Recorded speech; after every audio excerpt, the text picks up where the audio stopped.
কি তুমি আমাকে ভুলে গেছো? আজ আমি অন্যের স্ত্রী, স্বামী ছাড়া আমার হৃদয়ে আর কাউকে স্থান দিতে পারি না। কিন্তু আজ কেন বারবার তোমার কথা মনে পড়ে যায়? অদিতিকে ভালোবেসে তুমি তাকে বুঝবার চেষ্টা করো, সে নিশ্চয়ই তোমার ব্যথা ভুল আর এই হতভাগিনীকে ভুলে থাকার চেষ্টা করো। ভুল বকুল, ভুল। শৈরিনী কোনোদিন গৃহবধূ হতে পারে না। চলো বকুল, চলো আমরা এখান থেকে অনেক দূরে চলে যাই, যেখানে ধনী দরিদ্রের কোনো প্রভেদ থাকবে না, আভিজাত্যের কোনো অহংকার থাকবে না।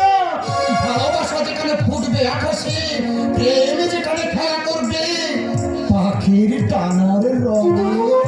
না, আর হয় না।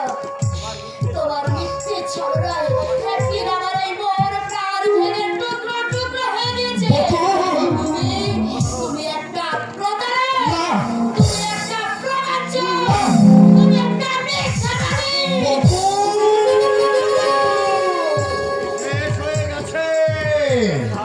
শেষ হয়ে গেছে চিরদিনের মতো ওই নদীর জলে ঝাঁপ দিয়ে শেষ হয়ে গেছে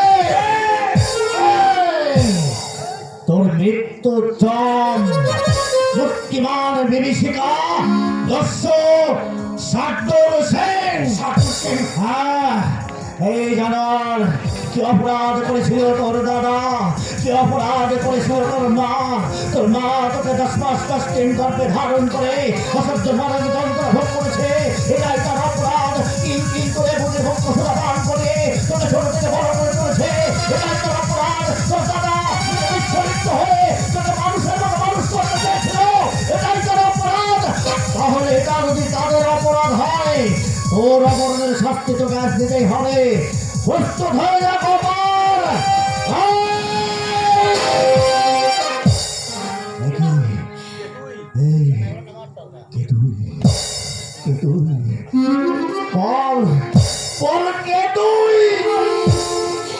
আমি বকুল। মিথ্যে কথা বলবার একদম চেষ্টা করবে না। মিথ্যে কথা বললে তোর জিভটা আমি কেটে দেব। বলতে কে? আমি সত্যি কথা বলছি, আমি বকুল।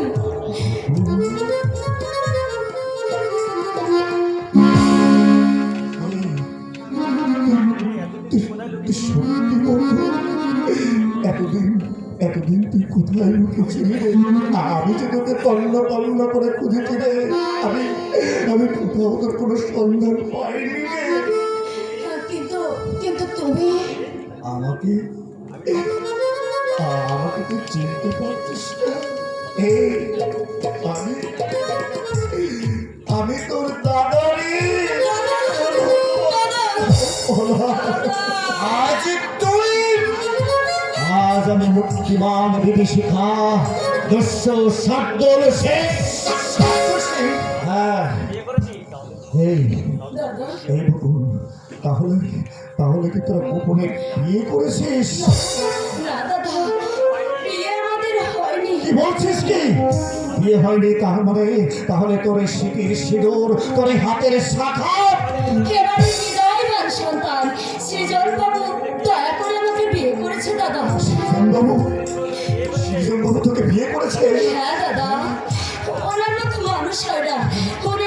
উনি আমার স্বামী, উনি আমার দেবতা। আর আর এই গোপাল এখানে কি করছে? তুই আমাকে ক্ষমা করে দিস। আমি মুক্তর মালাকে অবহেলায় দূরে সরিয়ে দিয়ে ঠুনকো ছোট মালাকে আমি গলায় পড়েছি। তোর মতো পাগলের গলায় কখনো এই মুক্তর মালা শোভা পায় না রে গোপাল। হ্যাঁ, তুই একটা ভণ্ড, তুই একটা প্রতারক, তুই একটা মিথ্যাবাদী, তুই একটা স্বার্থপর, তুই একটা বেঈমান। আজ তোর ভাগ্য সুপ্রসন্ন গোপাল। আজ এখানে সকল উপস্থিত ছিল, নইলে তোর শাস্তি, তোর উপযুক্ত শাস্তি আমি তোকে দিতাম। আজ যদি পারলাম না, আমার বোনের মুখে দেখেছে। আজ তোর ভাগ্য ভালো, ওর এখানে উপস্থিত ছিল। দাদা এই পথ থেকে তুমি ফিরে এসো দাদা, এই পথ তোমার জন্য নয় দাদা। যায় না, হাজার চেষ্টা করলেও এই পথ থেকে আর ফেরা যায় না রে বোন।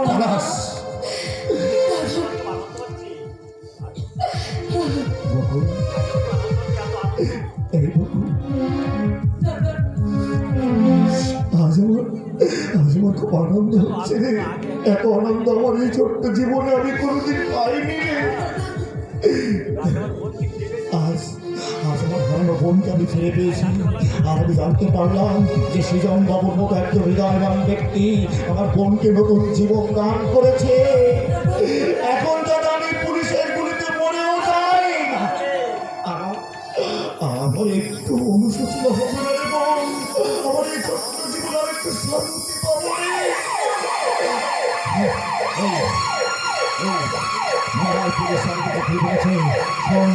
আমি এখান থেকে না যাবো, এখান থেকে একদম নড়বে না, পুলিশের ভয় থেকে একদম নড়াচড়া করবে না। আমি যতক্ষণ পর্যন্ত বাড়ি না যাবো, তোরা এখন থেকে এক পাও নড়বে না, এক পাও না, এক পাও না।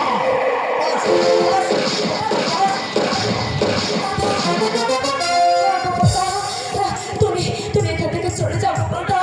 ওরা ওরা তোমাকে আমাকে একসঙ্গে দেখতে পেলে আমাদের ওরা খারাপ হবে। তুমি এখান থেকে চলে যাও গোপালদা। তুমি আমাকে ক্ষমা করে দাও বকুল। তুমি আমাকে ক্ষমা করে দাও। আজ আমি বুঝতে পারছি অমৃত ভেবে গরল পান করলে তার কতখানি তীব্র জ্বালা।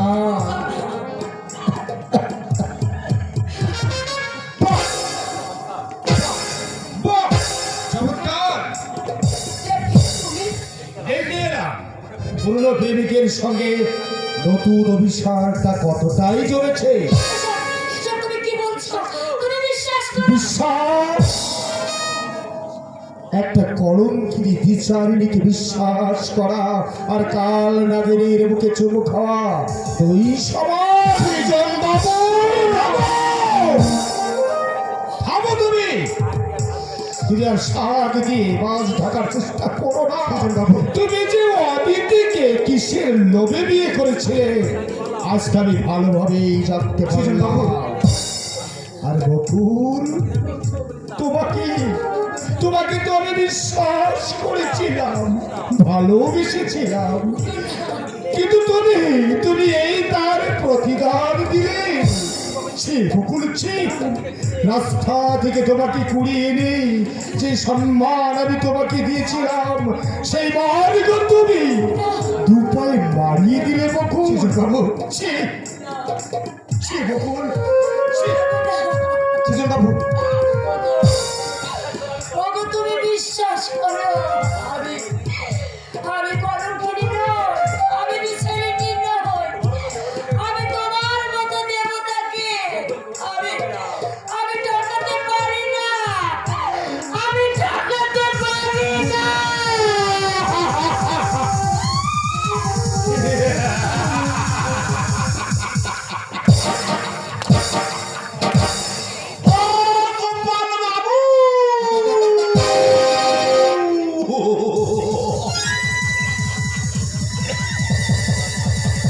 এবার তোমার স্বর্গ থেকে বিদায়।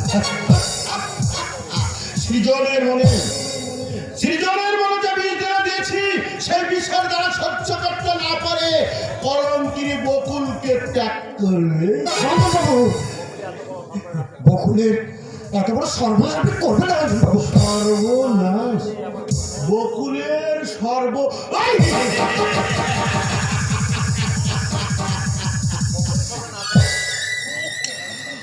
গোপালদা, বকুলের সর্বনাশ না করে আমার পৌষ মাসটা আসবে কি করে?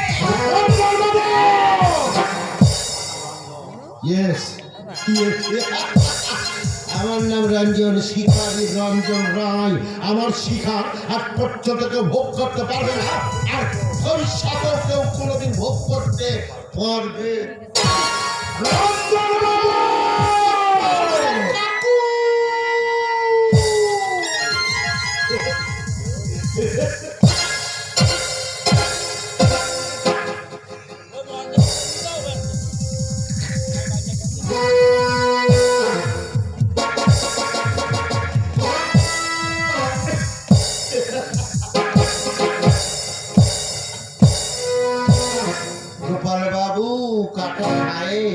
আমি একটু লবণের সিটি দিই। এর যে কি যন্ত্রণা এটা অনুভব করো, মর্মে মর্মে অনুভব করো।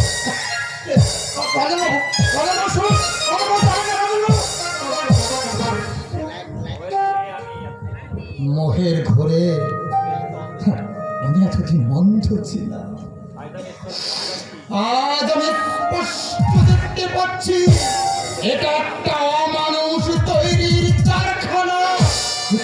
এখানে আমি আর থাকবো না, আজ আমি ছুটে যাব আমার সেই সোনার পলাশি ডাঙায়, যেখানে আমার দাদা দু হাত বাড়িয়ে আমাকে যাচ্ছে, আমার মা ডুকরে ডুকরে কাঁদছে, বলছে আয় খোকা আমার কোলে তুই ফিরে আয়। আমি আসছি মা, আমি তোমার কোলে ফিরে আসছি মা, আমি তোমার কোলে ফিরে আসছি।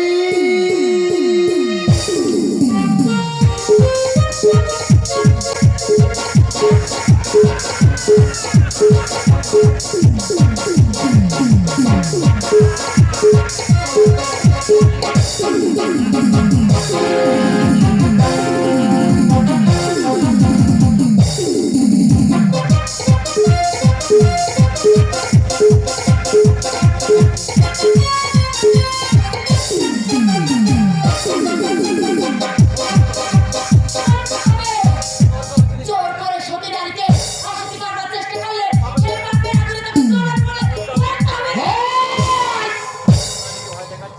ভয় দেখাস কি রঞ্জন রায়কে? আরে ভয় তো রঞ্জন রায়কে দেখে ভয় পালিয়ে যায়।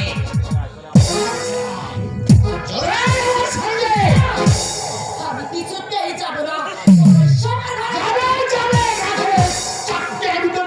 চামড়া তুলে দেবো রে শয়তানি। আমি তোর কোনো কথাই শুনবো না। আমাকে পালিয়ে যেতে দে।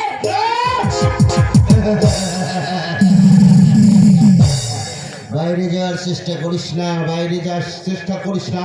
বাইরে রাংটা তার দরবার নিয়ে পাহারা দিচ্ছে, কারণ নাভি মাংস খেতে খুবই পছন্দ করে। তোর মতো ছিঁড়ে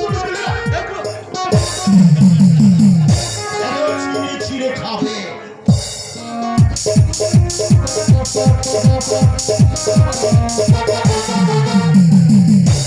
আমাকে বাইরে যেতে দাও। আমাকে আমার স্বামী যেতে দাও। ও আমাকে দেখতে হবে, আগের মতো আমাকে ছুটে বেড়াচ্ছে। আমাকে বাইরে যেতে দাও।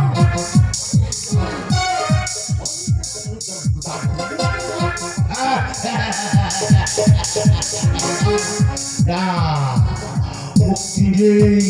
যে ছিঁড়ে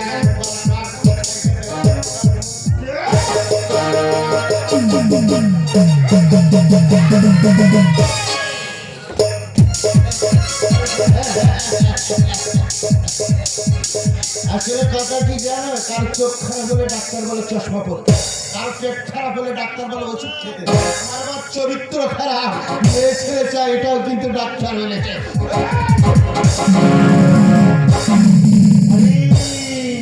অত নড়াচড়া করে না, রেপামটা পবিত্র জিনিস, নড়াচড়া করলে তোর পবিত্রতা নষ্ট হবে, তোমারও কষ্ট হবে, আমার আসতে চাই না।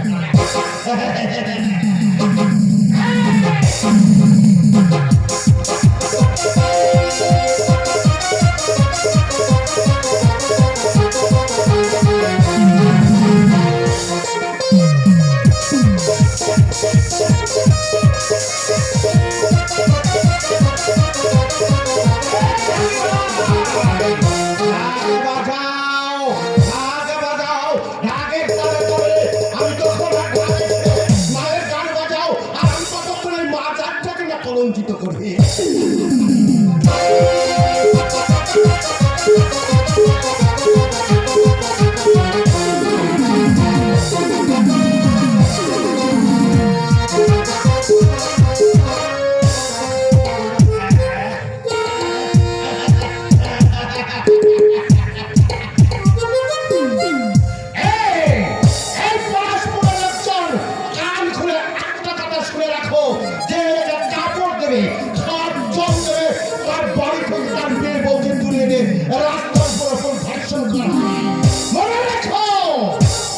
সময় মতো চিকিৎসা করলে কেটো সাপের বিষ শোধন করা যায়। কিন্তু আমার ছবল সরে না। আজকের ছবলের কথা পরজন্ম পর্যন্ত থেকে যায়।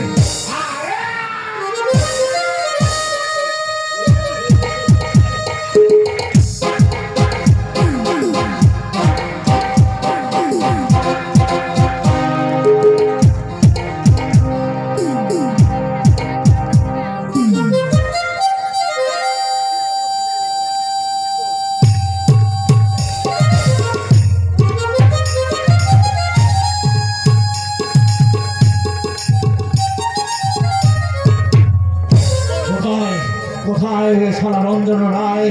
ও জীবনের আজ শেষ দিন, আজ ওকে আমি এমন শাস্তি দেব যা জীবনে কল্পনা করতে পারবে না। কোথায়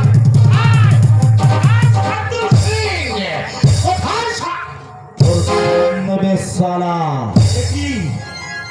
তুই মূর্তিমান বিভীষিকা দস্য সাদ্দল সিং। আমি আমাকে চিনতে পারছে না বন্ধু।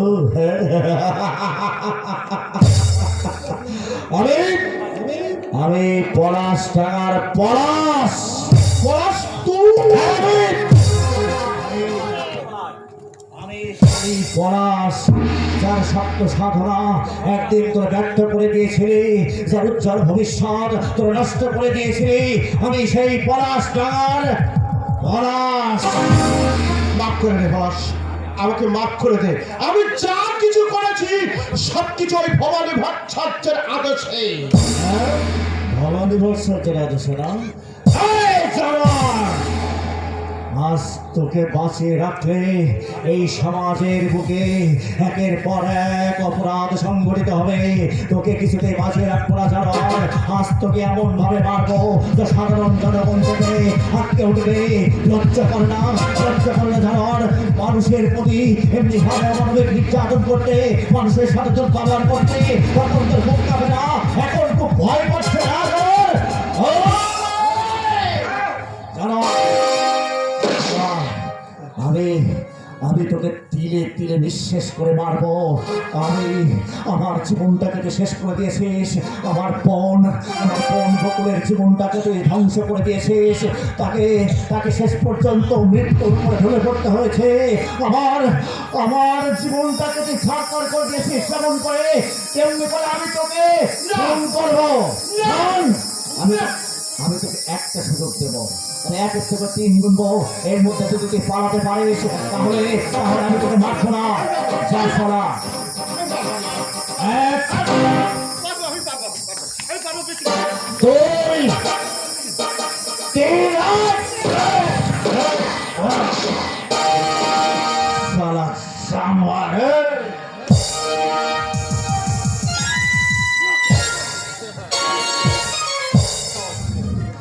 প্রতিশোধ নিয়েছি, চরম প্রতিশোধ। আমার জীবনের সঙ্গে ঘটে যাওয়া সমস্ত ঘটনার আমি চরম প্রতিশোধ নিয়েছি।